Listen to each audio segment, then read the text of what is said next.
আসসালামু আলাইকুম, সবাই কেমন আছেন? আশা করি ভালো আছেন। বরাবরের মতন আমি জামাল ইলেকট্রিশিয়ান আবারও চলে আসলাম আপনাদের সামনে ছাদের পাইপ ফিটিং নিয়ে।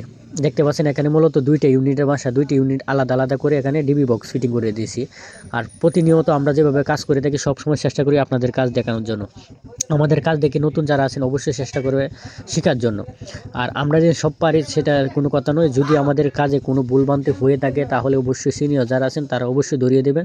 সেই ভুল থেকে অবশ্যই চেষ্টা করব ভুল শুধরানোর জন্য। মানুষ মাত্রই ভুলের অধীন নই।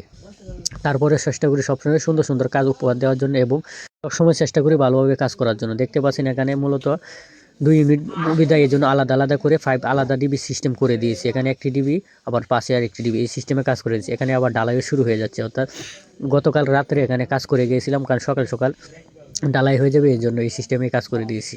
তো প্রতিনিয়ত এভাবে কাজ দেখিয়ে থাকি। আমাদের কাজ কেমন হয় অবশ্যই জানাবেন। এখানে মূলত ৬টা রুমে ২টা বাথরুম এবং ২টা কিচেন। তো এই সিস্টেমে আমরা সবসময় কাজ করে থাকি।